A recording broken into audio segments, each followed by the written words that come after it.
Hello and welcome to the handicapping session on playing the Haskell Invitational and using the Betfair US Exchange.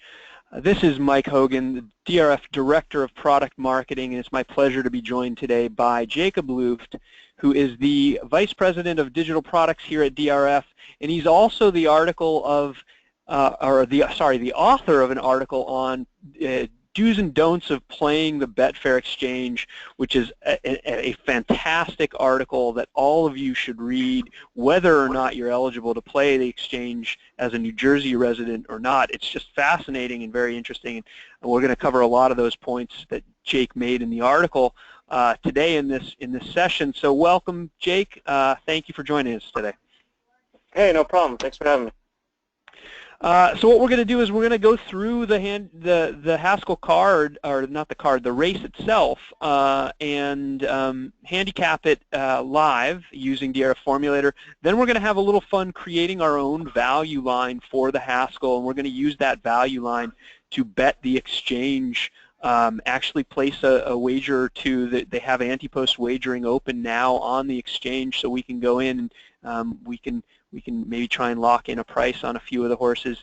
And as we do it, if you have any questions, feel free to send them along through the chat window of the webinar tool. They'll get passed along to Charlie Zeggers, who's our producer, and he'll either interrupt us at times and chime in, or at the end we will have a few minutes and we'll get over all the questions that we weren't able to answer. I will say at the start, though, if you have any questions about how to use the or how to log on to the exchange, how to create an account, I would say do one of two things. Either go to, I'm going to type it in right now so you can see how it redirects to our YouTube channel. If you go to drf.com/YouTube, that will take you directly to our Daily Racing Form channel on YouTube. You scroll down a little bit, you'll see a couple videos that we've already done. Some of these sessions we've already done on the how-tos of exchange wagering and wagering at Monmouth Park. Take a few minutes and watch those if you want to learn a little bit more. We're not going to cover all those basics here, but it's definitely worth watching if you have any interest in the subject at all. Today we're going to be focused specifically on the Haskell and on the exchange itself. So Jake, you ready to dive in? Yeah, let's do it. All right, first, before we look at the card, I do want to mention that article that Jake wrote. It's called Exchange Wagering Do's and Don'ts. There's the URL at the top if you want to read it. It's absolutely worth reading. Lots of good pointers on how to play the exchange, what to do, as well as what you don't want to do necessarily. We'll cover some of those points that you laid out in the webinar. But first, let's look at the Haskell card, or the race itself, rather. It's race 12 on Sunday at Monmouth Park. It's a 1 1/8 miles. It's a field of only 6. I'm going to, of course, I've got my filters set up to show the way I like to view things in Formulator, which is basically I have everything checked here. You could go through, it might be a little overwhelming to anybody that's never used Formulator before. I'm going to actually revert to the defaults. This is probably more like what people would be used to seeing if they're just familiar with the DRF Classic PPs or the paper. And so as through the field, I'll start layering in some of those additional features that I like Formulator for and that I rely on heavily in my handicapping. But I don't want to start with that to overwhelm folks. So it's a short field, only 6 in here. Nyquist is, of course, the morning line favorite and probably let's be honest, the most likely winner in the race, all things being equal. He's 6-5 on the morning line. Jake, how are you going to approach the Haskell, and are you going to be playing anything outside of what you might do on the Betfair Exchange? How am I going to play it? Well, I was looking at the undercard. Normally on Haskell Day, I don't want to get too much into the handicapping side. Normally the fields are a lot bigger, I feel like, than in the races leading up to the Haskell. So right. I guess it came up light. I know Monmouth has had some issues getting horse stock up there. I think just looking at the early races leading in, I think you want to get live in the horizontals to Nyquist, I would think, to try to get some value. And just looking at the undercard races, you may even want to do a ticket maker ticket where you may have to be live to him several times to get any kind of punch for that. Yeah, you Yeah. mentioned the card. It's the Haskell is the 12th of 14 races, so a huge card on Sunday. And the 3 races leading up, actually 4 races leading up to the Haskell, are all graded stakes races themselves. So there's a lot of good horses in good races where if you're looking to play the multi-race wagers and trying to get alive to a horse like Nyquist, you'll have some good opportunities with some good fields. Yeah. But let's not cover that right now. Let's go through, and I'm gonna start layering in some of the things that I like about Formulator. I like to see, so we of course know what happened in the Preakness. Nyquist set the early pace, tired, finished third, was caught late by Exaggerator as well as Cherry Wine for place. You can see the workouts. I like to merge the workouts so they actually appear straight within the horse's PPs. So you can see since that Preakness, how's he been working? You know, Doug O'Neill often likes to gallop his horses a little slower and a little further, so the 1 mile work is sort of unusual. You don't see many horses coming into a race off a mile work, but it's not necessarily unusual for Nyquist. I think Doug actually did the same thing. You see it right there, prior to the Kentucky Derby, mile work in 1:41. So that bullet work on July 11th at Santa Anita shows that he's still seemingly doing quite well, training well. I wouldn't have too many concerns that he's not going to be ready to run one of his better races based on the training regimen I'm seeing here. And of course, there are some great clockers in Southern California where you can buy certain reports and get a little bit more detail on those horses that have been working. I'm going to add in another feature that I love about DRF Formulator, which is the Moss Pace figure. We did a whole webinar yesterday with Randy Moss on using these figures. If you haven't seen that, if you've never watched one of those, go to that YouTube channel. It's the first one in here, how to use Moss Pace figures. Randy, of course, is an analyst for NBC. He'll be doing the Olympics. He's a fantastic speaker. He's also the creator of the speed figures, these pace figures, and one of the people on the Bayer speed figure team. So he's years of making speed figures and pace figures. His figures are incredibly useful, and they show something that we all kind of saw anyway, which is that Nyquist in the Preakness set a very, very fast early pace. It was 13 points higher than the expected par at the half mile. That's the kind of race where you look to bet a horse back off of an effort like that. They absolutely have license to tire late, as Nyquist did. The only trouble is Jake, as you mentioned, he's the 6-5 morning line favorite. What kind of price are you hoping to get on a horse like that when everybody knows? I mean, it's the only loss of his career. He's your Kentucky Derby winner. He's probably the best horse in the race, and he's probably going to be bet like he is. Yeah, exactly, which is why I think you approach it 2 ways. I think you try to get live in the multis, but you also try to get on the exchange and see if you can find somebody to bite on a price that is close to that morning line. And the earlier you get in, the more likely you are to be able to get that. Yeah, and one of the things I wanted to do today was to use a tool, and this is an Excel spreadsheet that has been created to help create a value line. And a value line is what you think the fair odds are, what kind of odds that you want in order to bet a horse at, because you know, if you get the right price on any of them, you know, I could see making a wager on Sunny Ridge if you were getting a good enough. You know, maybe he's not a likely 50 to 1. He might be worth a play or two. One of the things you can do with the exchange is you can lock in certain horses at certain prices where you guarantee a profit. And there are a lot of players that approach the exchange in exactly that way. If they're able to get prices on certain horses, they end up betting on certain horses and then betting against them at different prices, guaranteeing that no matter what happens, they come out a winner. So let's create this value line for all of the horses in the race. Nyquist, I've entered in the morning lines, and I've entered in the names of each of the horses. There's only 6 runners in the field. Nyquist is the 6-5 morning line favorite, which in decimal odds turns out to 1.2. What would you give, all things being equal? We haven't gone through the field yet, but just in general, let's plug in a number. What do you think Nyquist's chance of winning the race is? 40% probably. Like, all right, let's put 40 in as a starting point. We'll go in, we'll fill out the field. Right there, just on straight, that's showing it's right about equal to what it should be. So let's jump back over. Let's scroll through the field. Number 2 horse is Sunny Ridge. He's going to be one of the longer prices. From a pace standpoint, he's probably going to need a little bit of pace to run out. He sits 3rd or 4th, 5th, 6th. He'll get a little bit of pace. He'll be one of the ones. He might even be second to last because there's really only one stone closer in the race who we'll get to last, and that being Exaggerator.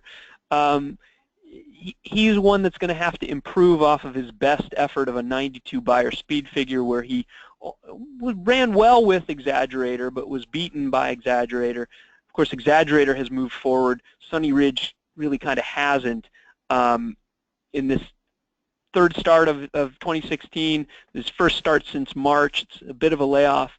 I'd be surprised if he's able to run such a huge effort where he's able to beat the top 3 finishers of the Kentucky Derby as well as the other runners. So he's a long shot for me. What's your take on a horse like Sunny Ridge? Yeah, I mean, geez, what is he, like 20 to 1 on the morning line? I believe he is. He's the longest shot on the morning line at 20 to 1. That would give him roughly equivalent to about I think a 5% chance of winning. If you're getting to a value line of equal to 100%, 5% chance seems even maybe a little bullish. I might say perhaps a 2% chance, really. Yeah, it sounds about. I mean, yeah, we're talking about on the win end, and that's the thing with the value line is just strictly to win, regardless of whether you might love a horse underneath, but you might just give him 1% on the win end. But yeah. Right. All right, so let's jump back over to Awesome Slew. He's another one that's a bit of a price on the morning line. He's 15 to 1. He's at least run some races recently, shown that he takes to the Monmouth Park track okay. 3 of his 4 races, Lifetime came there. His only race away from Monmouth was a decent 4th place finish where he was only beaten 2 lengths in the Sanford. He's somewhat lightly raced. This will just be his 5th career start, his 3rd start in 2016 as a 3-year-old. He's the home horse. He likes Monmouth. He's 2 for 3 Lifetime with a 3rd last out to Donegal Moon in the Pegasus. I could see using him perhaps to fill out some of the exotics. I'd be surprised, though, if he wins. And what's your take? Is 15 to 1 sound about right on the morning line? That gives him about, I think, about a 7% chance of winning. How do you see Awesome Slew doing on Sunday? Yeah, I mean, the horse per course thing is big on Monmouth, so maybe give him a couple more points in Sunny Ridge. I have him that win 2 back. I have him catching the race flow there, where he won the optional claimer. That having Paco and being at Monmouth probably is worth just some consideration on, maybe as an underneath use. I wouldn't bet him to win, but maybe a couple more ticks than Sunny Ridge. Yeah, and obviously you can see trainer Eddie Please does quite well at Monmouth Park at the meet. He's winning at 30%. Paco Lopez at the meet is winning at 35%, which is insane. Together in the last year and a half, they've won at a 36% rate, a positive ROI if you bet every one of the runners. So obviously these are connections that knew that they were going to be facing Nyquist, that knew they were going to be facing, maybe not Exaggerator. We'll get to that in a moment. But certainly knew Gun Runner and American Freedom were going to be showing up. They knew it wasn't going to be an easy task. And Eddie Please is doing something with Awesome Slew that I always have a bit of a question with, and this is where we can use Formulator a little bit to show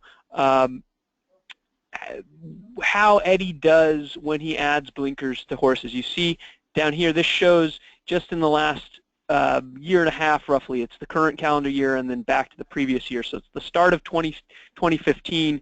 He wins at a 27% rate when he adds blinkers to the horse for the first time. Blinkers on, same rate, 464 ROI. That's good. I like to dive a little deeper. I like to use Formulator, take a look at some of the specifics. So let's look at Please's runners for the last 5 years. We'll do all blinkers on. For the last 5 years, it's 21% win rate, 401 ROI. It's kind of in line with what we were seeing for the last year and a half.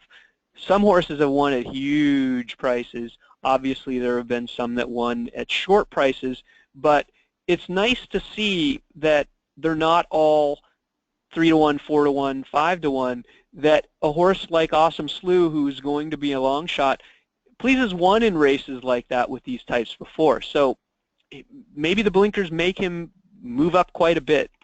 The next thing I like to do is take a look at, sure, it's one thing to add blinkers in a maiden race. It's another to do it in a stakes race. So how does he do in a graded stake like what we're going to see in the Haskell? And look, he's 1 for 3. The other 2 that didn't win both ran second. This tells me that it's not a negative for a trainer like Please. Of course, all of these horses were going to be shorter prices than what Awesome Slew is likely to be, but I like a move like adding blinkers to a horse that's stretching out.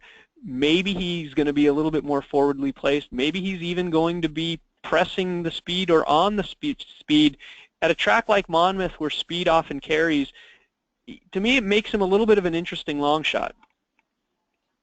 Yeah, I mean, honestly, I'm having a hard time seeing who's going to run with Nyquist. I mean, and maybe Right. and Paco is smart enough, and maybe it's a situation like you saw it in the BC Classic last year where Mike Smith kind of saw a no-pay scenario and took FNX up and basically stole second. Right. Right. Against the honor codes. Yeah, and you maybe, I mean, you could see that, and there's just, man, like, especially, it's just so illuminating with the pace figures, too. It's like, unless Juarez goes on a suicide mission with Sunny Ridge, you look at Nyquist's last race, and why did he lose? He was up there with that West Coast horse, Uncle Lino, Right. and serious ding-dong battle, and I don't, it's hard to see that happening here with any of these. Right. And maybe Paco can.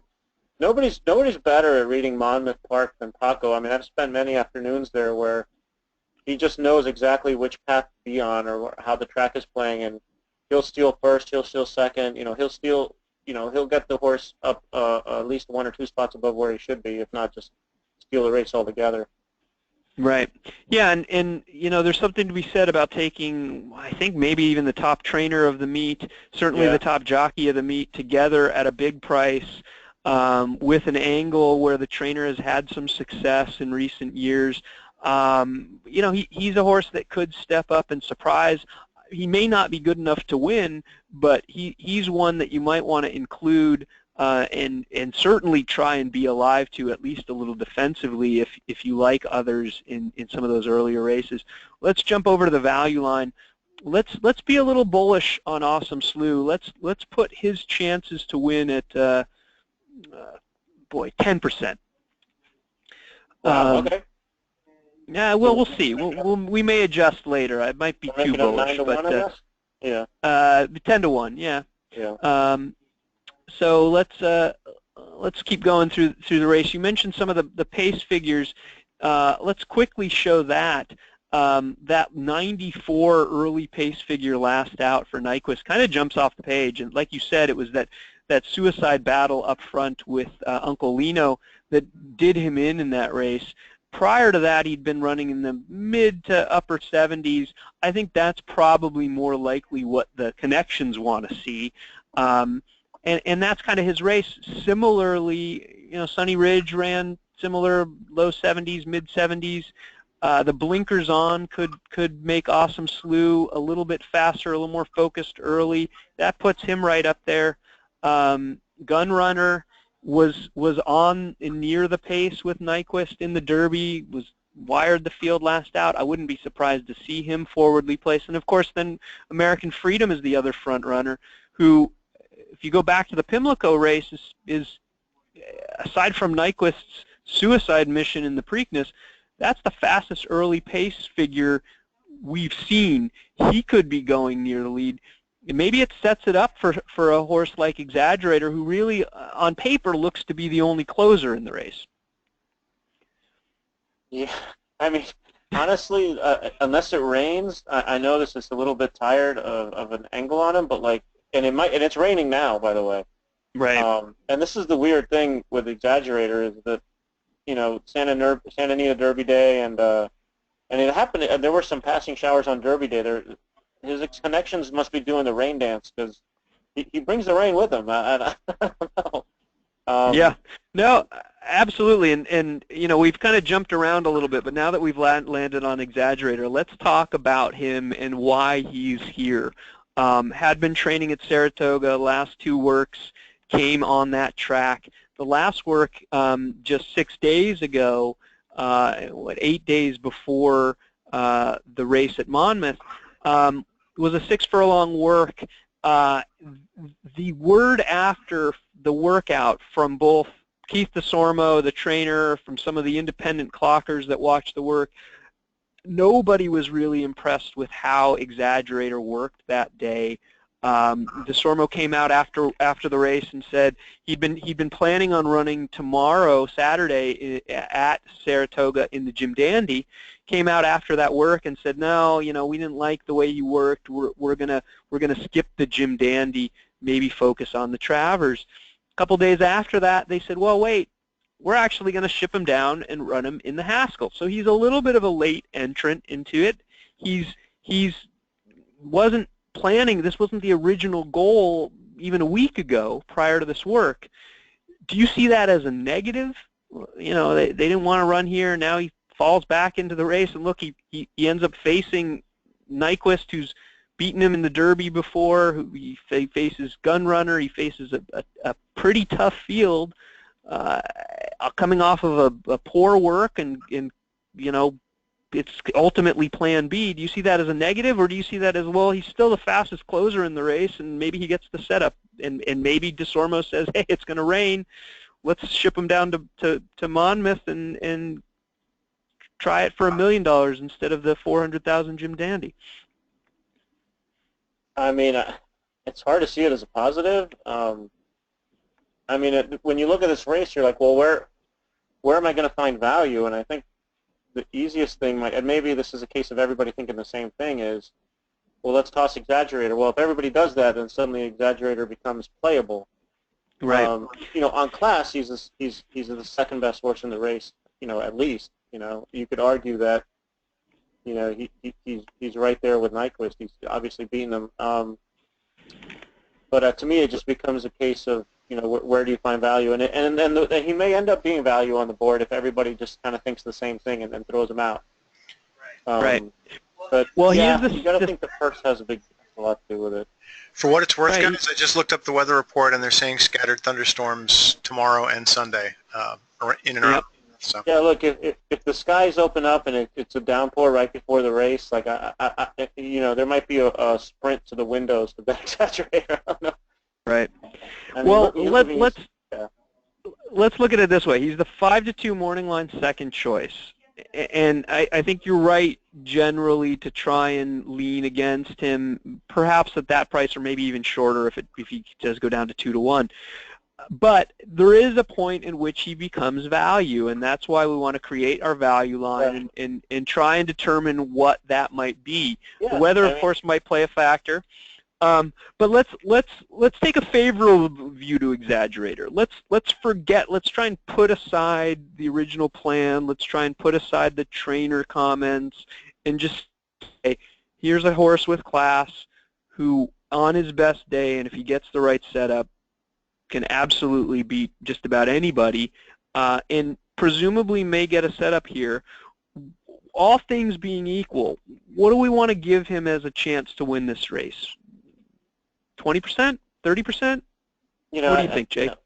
I would. if he floats to 3-1, I think you have to start looking at him. Because that would mean that Nyquist is very short, and I think a lot of, just from having been to a lot of Haskells and seeing how, I mean, the Baffert will get bet pretty hard in this race. Right. So and say what you will about whether you like the Baffert or not. At some point, if we're just talking about a value line, I think 3-1 is probably fair. If you think about what his actual chances are of winning the race, so that puts him at what? Right. We might be running out of points here. I mean, that's 30%. We are. Yeah. Let's put him at 30%, which is we need 3.3 to 1. That seems fair. It only gives us 18 points left for the last two runners, both of whom will take money, and both of whom are somewhat logical. But let's jump back to them. We'll start with Gunrunner, who's got the 4-post. He, of course, ran third behind Nyquist and Exaggerator in the Derby, followed that effort up with a wire-to-wire win in the Matt win. Of course, he's facing a field that is much weaker than, or he's facing a field on Sunday that's much tougher than what he beat in the Matt win. He's not going to see Gray Sky or Texas Chrome. He's going to see Nyquist, Exaggerator, and then the new runner from Baffert, who we'll get to in a moment. So what's your take on Gunrunner? Is he a horse that seemingly is on the improve? He ran a 99 Beyer speed figure in his last start, wired the field easily, top effort on the Beyer speed figures. He's seemingly working well since the race with the bullet work on July 18th. Asmussen sends him down. He's one that can win on the front end. He's one that can stalk and pounce. Seems a little rateable. Do you think he's better now? Something that has gone off in his mind, and maybe the light bulb's gone off, and he's able to turn the tables on Nyquist and Exaggerator, or do you see him as maybe the third best of that Derby field, and you're going to beat him at what could be 4-1, 5-1, 6-1? What's your take, Jake? I like this horse. I think his Derby, he ran a really impressive Derby. I mean, he's got kind of the Z pattern working that we talk about so much. He actually got up near the lead, and the fact that he hung on for third place there. The last race, I think he kind of answered some questions by just putting that field away like he did. Right. And this kind of like the stock and pounce style. Those Louisiana races, I think. He went off a 10-1 in the Derby. A lot of people were kind of dismissive of those races, but Tom's Ready has come back and won a big race. Let's see who else was in that Louisiana race. Dazzling Gem. Yeah, Dazzling Gem. Who's a decent horse ran. Maybe those races were a little better than people thought. Right. To be as far as an upset candidate, you got to. I think he's proven his class to some degree, at least more than some of these others. And I know that the morning line, I think, looked pretty juicy on him. And I would probably, on a value line, put him below that morning line. I don't know if we're out of points at that point, but we absolutely are. But let's put him. We'll give him 30 points, which puts him below the 4-1 morning line. That brings us to 112, and we still have one more horse. We still have one more horse to do. But let's use this Matt Wynn victory and his beating of Texas Chrome as the yardstick to compare him to American Freedom, who is the last horse in the race we'll get to. So American Freedom beat Texas Chrome in the start after Gunrunner did. He was 4 3/4 lengths behind American Freedom. He was 5 3/4 lengths behind Gunrunner. On the sheer math, he got an 89 Beyer speed figure in both efforts. So from the Beyer standpoint, he ran the same race each time. Gunrunner beat him an extra length. Do you take anything on the straight comparison? Gunrunner's a length better than American Freedom, right? That's a dangerous. That's always a dangerous game to play. Little too oversimplistic of me. Okay. Sometimes. Fair enough. I mean, sometimes that works. Sometimes that works. Yeah. I I do think sometimes it's nice to compare two horses like that to just to get a general sense of the class that they were running against. And I think, at least in my mind, it's kind of hard from a value standpoint to separate these two runners. We'll jump to American Freedom now. Look, a month before the Kentucky Derby, this horse was unraced. He won his maiden debut at Santa Anita. On Kentucky Derby Day, they shipped him out to the Pat Mile, where he was a short price favorite at 7-5. I don't know what happened. Maybe he didn't like the track. Maybe the bobble early. Whatever. Draw a line through it. Came back, wins easily in the Sir Barton. Then comes back, wins easily in the Iowa Derby. He's a lightly raced horse who now in his 5th career start in 4 months, really, could very well be a player in here. And Bob Baffert, we know, wins a lot at Monmouth Park, and he wins the Haskell seemingly every year. I think his record, I don't know, is 50 for 52. Well, I'm exaggerating a little bit, but it's pretty close. I mean, it's like he owns this race. Do you put extra stock in that and upgrade American Freedom because it seems to be Bob Baffert's own personal playground at Monmouth Park, or do you think this is a horse who doesn't have as much seasoning, is now going to be facing the toughest race of his life, and at the price he's likely to be from the Baffert name, might be worth taking a shot against? What's your take, Jake? Yeah, I mean, it's all about price, right? I mean, I was pretty excited when Exaggerator came in, because then I figured, you know, that should help the price out on an American Freedom and a Gut Runner. You know, this kind of reminds me a little bit of when Power Broker ran a couple years ago against Verrazzano, and Power Broker was the Baffert, and he took some money. He didn't take a lot, but Verrazzano was just so much clearly better, and also had a very clear pace advantage, similar to the Nyquist scenario here. You know, I don't know exactly how Power Broker compares to American Freedom, so I don't know if that analogy works perfectly, but you know, American Freedom, you know, you got. I guess it goes back to what, you know, has he kind of redeemed himself from the Pat Day, right? I mean, he came back and won at Pimlico and beat a decent horse in Ontario. You know, Donegal Moon came back to win. Yeah, that race was good. That race came back solid. Three next out winners, including him, and let's not discount Discreet Lover, who ran a good third in the Ohio Derby at huge odds of 87-1. So, while it wasn't a graded stakes race, I mean, it was probably better than what you would normally expect for a race like the Sir Barton. Yeah. So, you know, what do we want to give him on the value line?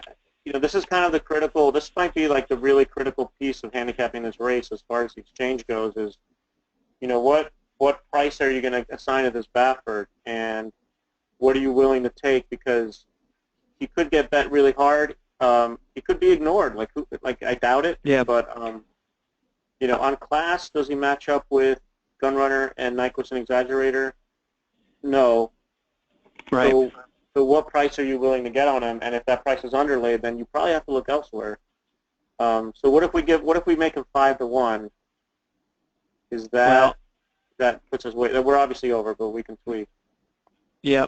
So let's look at the Beyer graph for a second. And this is a quick and dirty way to just look at the whole field at a glance based on their last previous races. So the one here is the most recent, and it goes back to the left. You can toggle on and off a horse to see exactly where they are. American Freedom has never run a race that's even close to beating any of the top three. Gunrunner, you know, Nyquist, of course. Even in the regression in the last out to the Preakness, he's still as good as really the best race that American Freedom has run. And you know, Exaggerator, especially if you toss that last start, he towers over the speed figures of American Freedom. So for me, here's a horse that let's forget who the trainer is for a second. Let's just look at class. This is his first time in a Grade 1, his second time in a graded stake. I mean, he was running against Texas Chrome. He was running against Hint of Roses, Looking for a Kiss, Catfish Creek, and Colonel Dan. Okay, these aren't Nyquist, Exaggerator, Gunrunner, Mohayman, Destin. You know, these aren't the top 3-year-olds that he was beating in the Iowa Derby, and he now steps into a Grade 1 stake. He doesn't have the speed figures to match up. He doesn't have a pace advantage over anybody else. And because of Bob Baffert, you're telling me he might be on the morning line. He's 3-1. This is, for me, a horse that I would take a stand against. I think reasonably, you're a little more bullish on him if you like him at 5-1. I think reasonably, I could make, if I'm going to get bold, I'm going to get bold here for a second, Jake. Yeah. I'm going to make him 10%, most like 10% chance of winning. Okay. Same as what I made Awesome Slew. Yeah, I mean, certainly from a class perspective, yeah. I mean, we got to toss one of these. Yeah, not toss, but we've got to downgrade one of these. Right, we got to downgrade a few because we're now even making him 10%. That's put us 22 points over where we need to be. Right. Yeah, I don't think we're going to find it with Sunny Ridge. We can maybe get a point there, but I might be willing to bet him at 99-1. So it's probably going to be Gunrunner, Exaggerator, and Nyquist that we're going to need to downgrade. Any one of the three, if not all three of them, to fit our profile. I think we actually got it right with Nyquist at 40%. I think he is the class of the race. I think he is the best 3-year-old. He's 8 for 9 lifetime. The one loss he had was in a race where you can absolutely excuse it due to the suicide pace scenario that he was involved in. I think 40 may be even a little low, but we need to keep it probably there in order to get to the 100.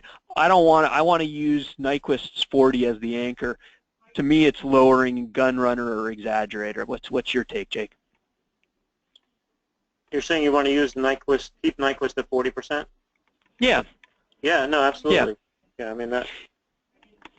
Yeah, I agree with that. I mean, it's you kind of have whenever you have to get into like thinking, trying to come up with stories, as to kind of have to get into the story making for a different horse to win, and it's not good. That means that you really do have a strong favorite. Yeah. And even still, we would need 5-2 to get that 40%. I don't think that's happening.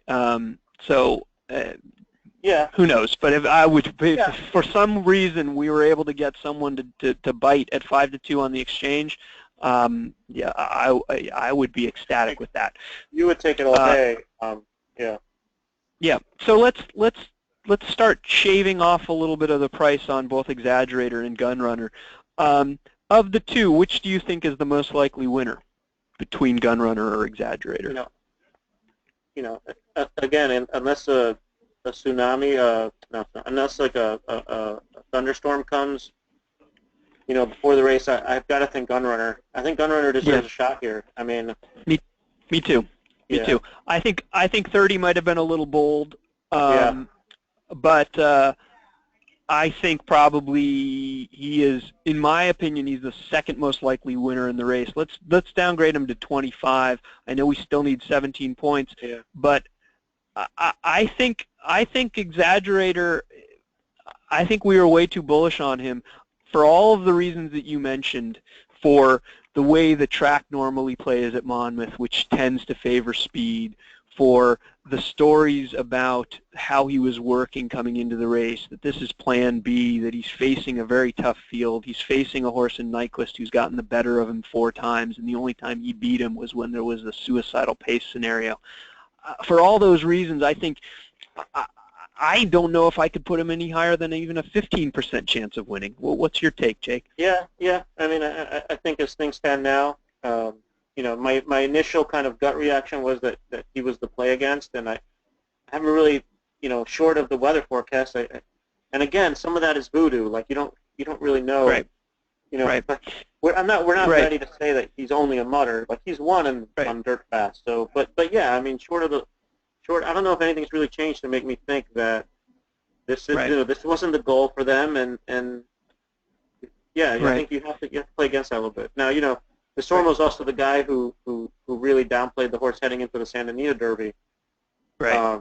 So Right. take what a train, live by the info, die by the info, right? Right. Perhaps a little unreliable narrator going on with the trainer. Take his comments with a grain of salt. But I get you. I mean, I'm enough. If we were able to get 6.5 to 1, that's value to me on a horse like Exaggerator. But I don't know if we will. All right. I might have been a little bold on Awesome Slew's chance to put them equal with American Freedom. If we downgrade him to an 8% chance, that feels about right to me. And that gets us to our even 100. So now we've got our value line. Right. We've got our value line. We've made Nyquist the favorite. That makes sense. Gunrunner second choice. Exaggerator third choice. Let's switch over to your screen now. Let's take it to the Betfair Exchange.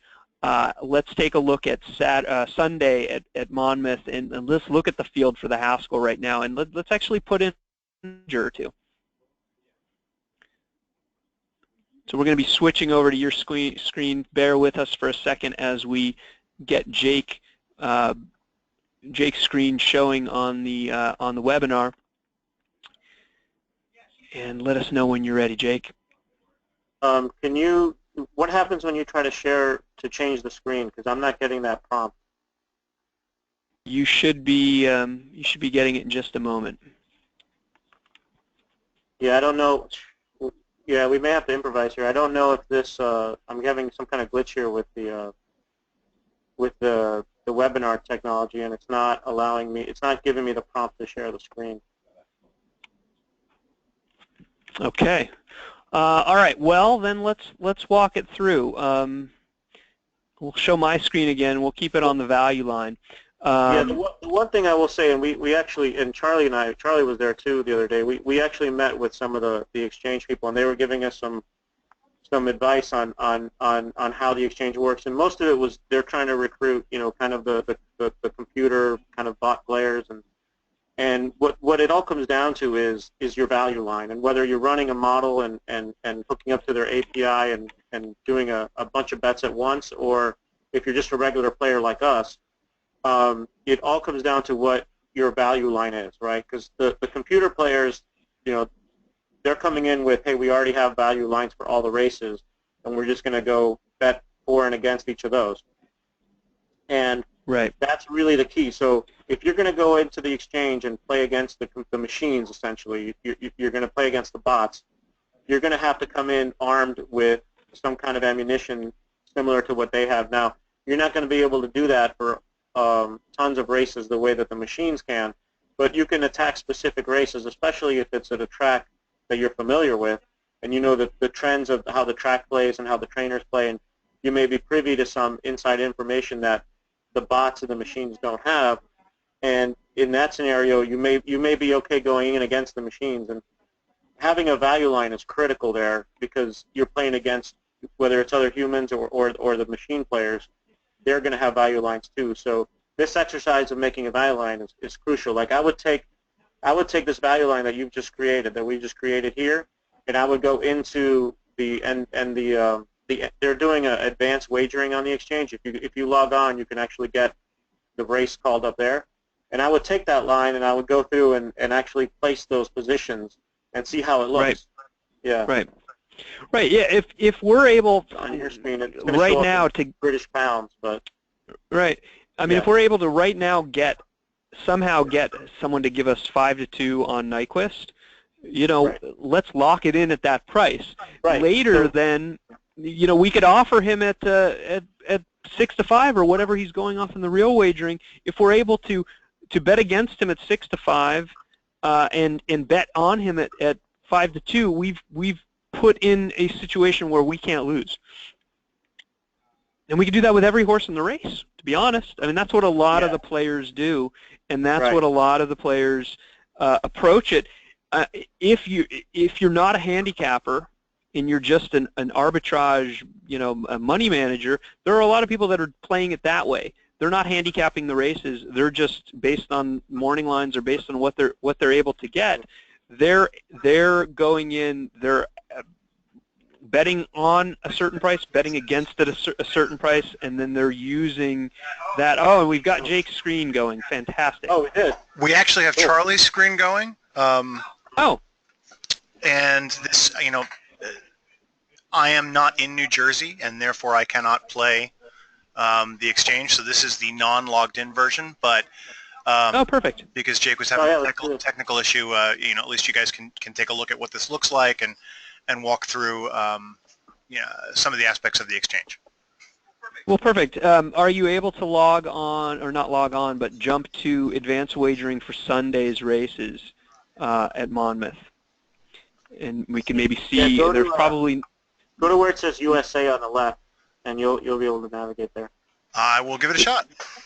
There's probably not a whole lot of liquidity at this point because we're 2 days out from the races. But what we would do if we could is we would use that value line to see if anyone was willing to give us 5-2 on Nyquist. We could place the offer for the bet. We could leave it out there for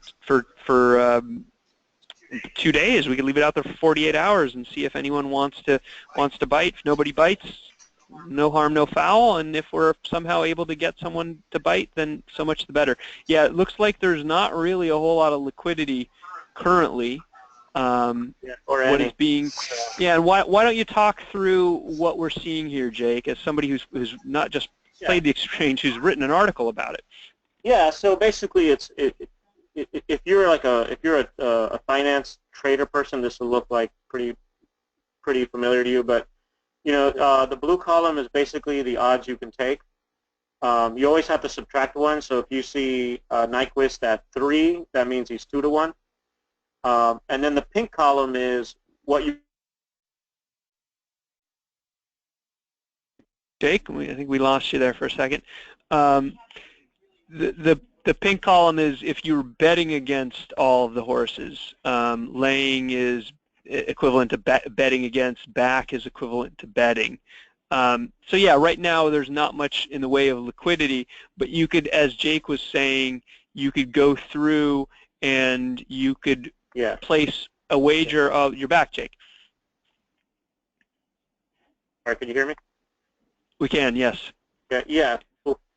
The laying, and what I got into in the article is like, unless you're kind of a big bankroll player, you may want to stay away from the laying because, you might think a horse is a total loser and has no shot, but you're gonna have to lay a price to back that money. It's kind of the old adage of if you see $1 on the street, would you pick it up, right? So you might have to put into play, $500 or several $100 to make a few bucks on a horse. Now, if you really trust your value lines and you're a volume player, that could really work for you over time. But again, it all comes down to how good you feel about your value lines and where you think you see percentage. And what you were talking about before is, back and lay and try to find a spread with certain horses. That's not something I've really done a lot of because that's something that like these UK guys are like. They're just very like intuitively doing that because they've been doing it for so long.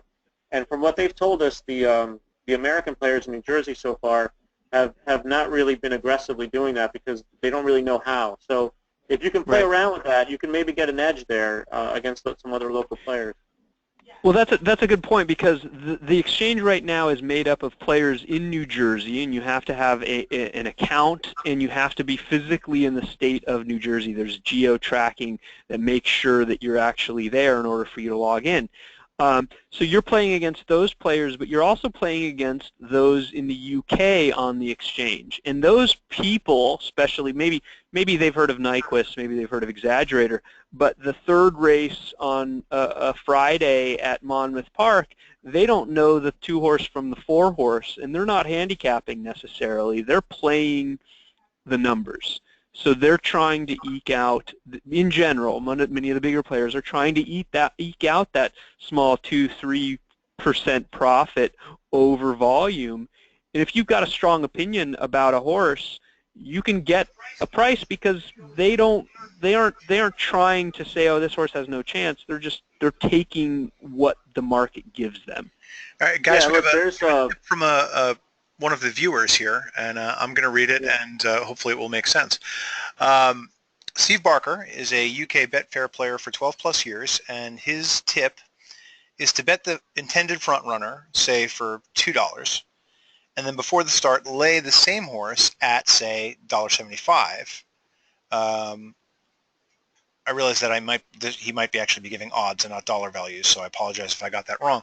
But using a lesser stake, thus locking in the profit, whatever horse wins, and apparently that's called greening up among the players on the UK side.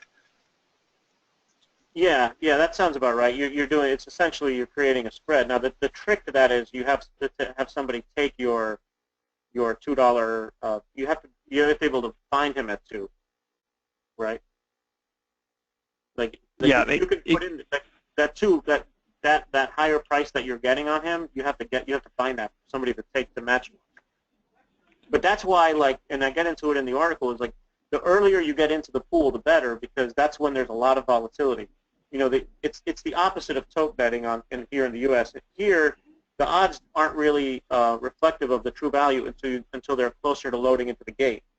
So sometimes we don't even necessarily consider the early odds. Like we'll say first click, right? Oh, this horse won first click. That doesn't mean he's going to be. He could go off at 10-1. If it's Gulfstream Park, he could be 5-1 at 2 minutes to post, and he may end up going off at 10-1. You have no idea. And it's the total opposite in the exchange. You get rewarded by paying attention early.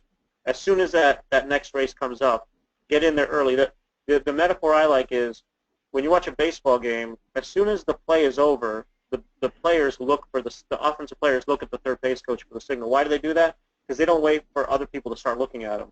You have to look immediately once the play is over, and that's kind of what you're doing here. So that price of 2 on Nyquist, it could happen if you're in there early enough. You could even put it in now and see if somebody might even match you, because somebody might have, as much as we think, and we've talked about here, as much as we think that he's the most likely winner, there's probably somebody out there who's willing to say he's not. Yeah, absolutely, and I think that becomes, like you said, Jake. If you lock it in early, you're able to get some volatility, and you're able to, if you've got a horse that you like, that you think is going to come down in the tote wagering, you're able to lock in that price, say at 5-1, when you know that this horse is eventually going to go off at 2-1. That's one of the fantastic ways to play the exchange, and one of the ways that a lot of the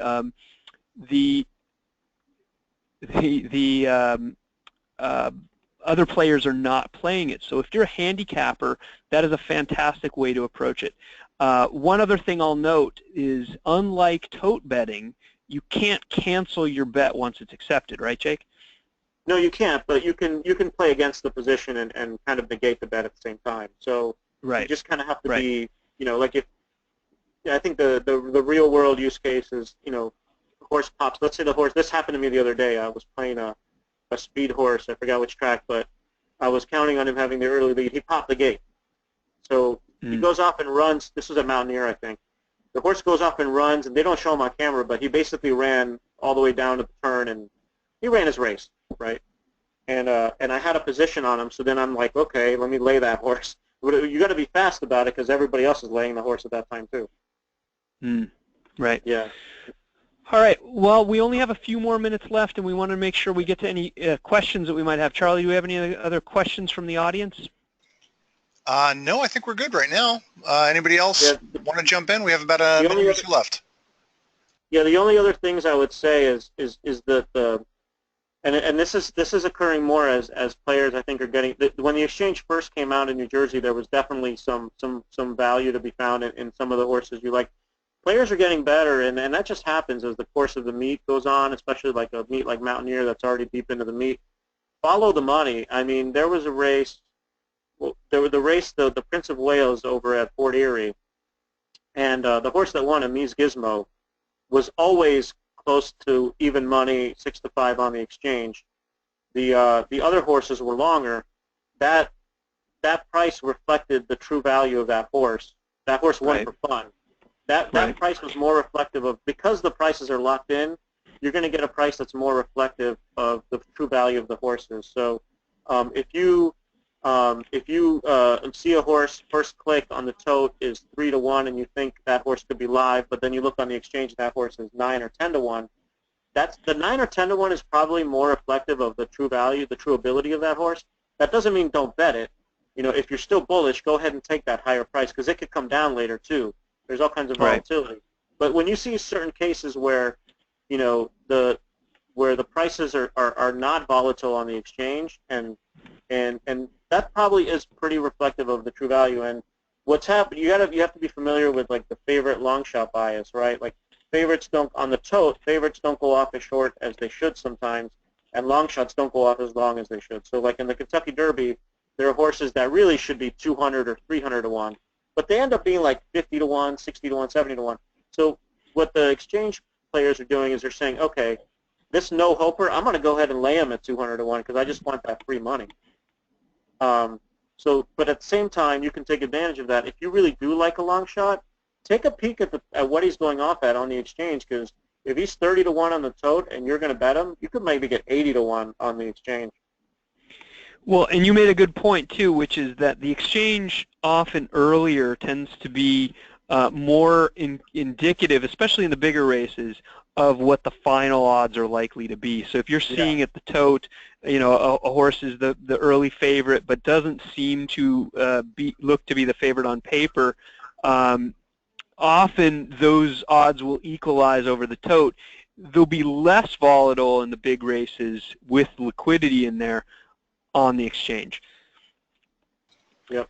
Yeah, it's definitely it's an extra tool that you can use. I mean, it's nothing but a positive, I think, for players. And even if you're not in New Jersey, if you're not in a state that's allowed yet, I would recommend checking it out for value purposes and just playing around with it. And even if you're not in exactly, even if you're not in New Jersey and you can't play on the exchange, you can do what we're doing right now with Charlie's screen, is you can look and see what horses are trading at currently to get a sense of what the value is on the exchange versus on the tote. And you can see, and we talk about it all the time when we're just playing like a mountaineer track or a race at night when we're home. A horse may be a rock solid favorite on the tote. If he's cold on the exchange, that's an opportunity to play against a heavy favorite on the tote. Yeah. Absolutely. All right. Well, thank you so much, Jake, for taking the time today. I learned a lot. I hope our viewers did too. I had fun making the value line, and maybe I'll end up using it in my actual betting in the Haskell on Sunday. I hope everybody that watched has learned something as well. This is Mike Hogan from DRF. You've been watching the Haskell Invitational live handicapping session sponsored by Betfair USA, and thank you for attending.